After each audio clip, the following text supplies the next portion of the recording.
Hey, so I've got Blaze Curry with me tonight, and Blaze and I have gotten to know each other from his beautiful wife, who I happen to work with.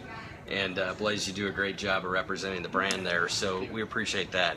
But Blaze, tell us a little bit about your background, kind of through FFA, and your passion and desire to help other people outside of the U.S., and a little bit about your project.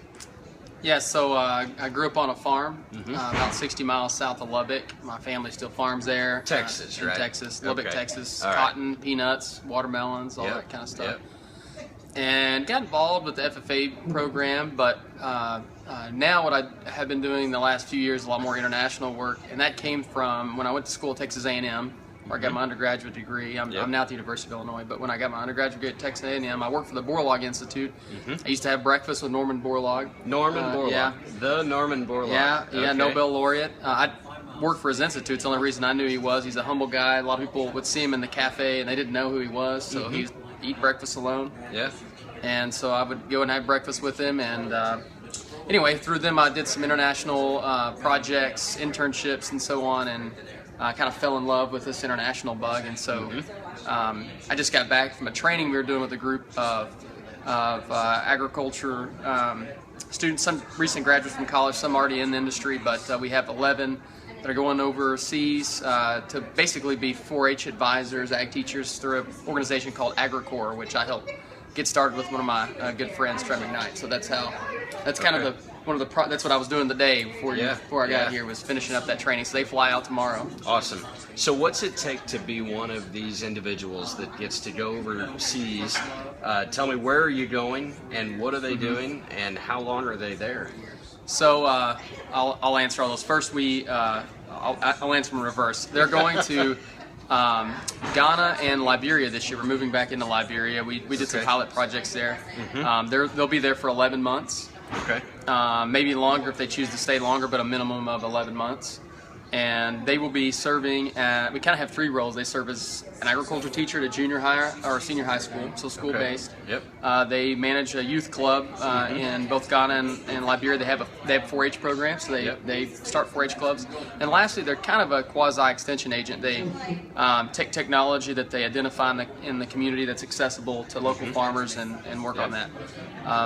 To be one, you have to be out of college, so you can be a recent graduate, but you have to have graduated college. You have to have hands-on experience in agriculture, and you have to have been a member of either 4-H or FFA and have had that, or had that experience at some point in your life. Those are the requirements that we look for, and then of course we have a lot of qualities and all that to look for. We've been doing it about 3 years, so this is our 3rd team to go overseas. And so, you grew up on a farm, and of course a lot of FFA experience from serving in even national offices, right? Yeah, I worked for National FFA for several years. Okay.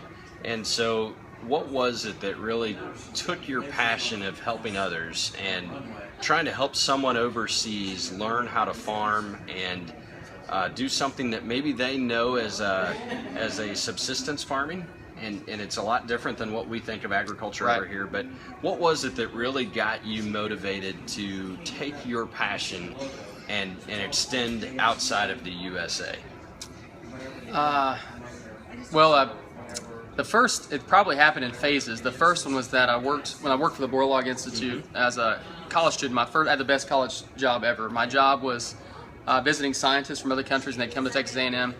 I got to take them fun places on the weekend because they'd be there for 6 months, and so I drove a 15-passenger van, and I took them to places like the Houston Livestock Show and Rodeo, or the Alamo, and I would just take them to places like that. So I met a lot of international folks from developing countries, and that's when I kind of thought this was interesting. And the second phase is when I actually went. The first time I ever left the continental U.S., first time I ever had to get a passport was to go spend 3 months in Rwanda, and that was in 2007. I worked with coffee farmers there, and then since that time I've been in the Middle East and other places. But I think for me, it's never been that I learned quickly that it's really not true that you're teaching them how to farm. In fact, we couldn't survive. Matter of fact, if you drop me off there, the only reason I even go is because I've got a passport to come back, because I couldn't survive. It is a different system. Their decisions really matter. I think for me though, A couple of things. One is I've been interested in this concept of what's the world going to look like in 50 years or 30 years. Yeah. And I think anyone in the industry knows that I think the output, the yield, the food production levels of those farmers are going to have to increase for the world to work. And secondly, I like working with youth, and the youngest continent in the world is Africa. I mean, it's just a hugely young population in some of these countries. Half the population my age or younger. So I mean, we're talking huge turnovers. Yeah. And everything. So it's kind of an exciting place, I think, to do work. So really, that's more of where my passion comes from, is the strategy and how do you get these farmers engaged, and what's it going to look like for them. The system's never going to be exactly like ours, but we've got some cool technology. I think people are trying to figure out how to work with them to get it adopted, and it's not an easy thing. And so it's more for me that than it is probably the service that people usually associate with it. Right. Yeah. So.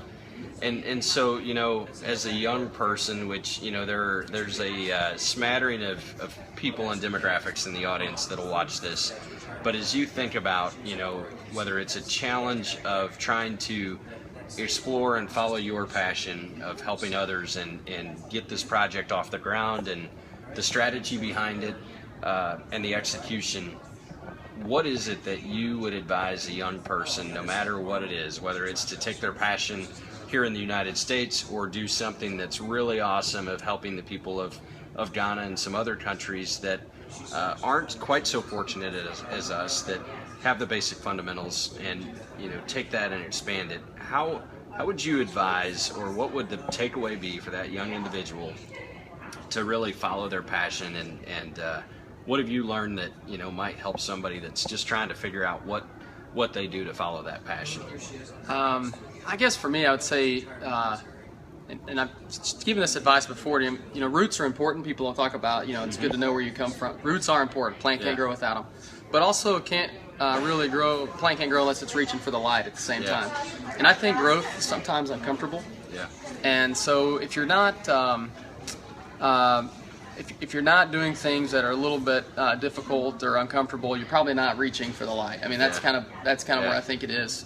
So my advice would be, it doesn't matter where you go, but lean into the discomfort a little bit and figure out why that is. Why is that uncomfortable? What's the challenge? That's the leadership part of it. That's the leadership question.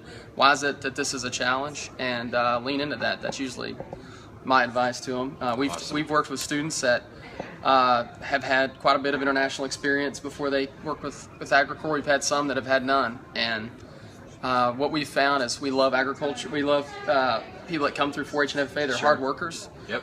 They understand enough about agriculture to not do any harm when they get there. They ask questions. Yeah. They know that we've worked with some from other nonprofits that didn't have an ag background that we've heard them do things like, oh, let's put a fish in the ground, because I learned in my class during Thanksgiving, that's how we taught the Indians. It's like, don't put a fish in the ground. Right. You'd think I'm crazy, but we have people over there trying to help do that. So I think the humility of what we try to really harp upon too. And I think for young people, especially millennials, it's a hard pill to swallow. But it's sometimes it's nice to put the phone down, listen. Figure out what's going on, and the good thing about when we take them to West Africa is their phone doesn't work, so they don't have much choice, right? It's a really cool experience. I highly recommend it. International stuff's not for everybody, but in either way, for the first few years out of college, I think it's really great to go do something that's unnatural and uncomfortable. At least, if nothing else, you come home with a peace of mind that you tried it. Well, and I think for a lot of people, you know, if you have that opportunity to travel overseas, you sure appreciate what we have here at home. Oh yeah, definitely. Much more. Definitely. So hey, just before we leave the group though, if they want to learn more about what you're doing with AgriCorps, is there a website that they can go to? www.agricorps.com. That's AGRICORPS. Okay. We hashtagged it as well. So hey Blaze, thanks for taking some time out. You just got off the road, and appreciate you sitting down and sharing what you were doing over there. And look forward to hearing that opportunity continue. Thanks for sharing on Supper with Sean tonight, and we'll catch you tomorrow night with yet another topic on Supper with Sean. Thanks. Have a good night.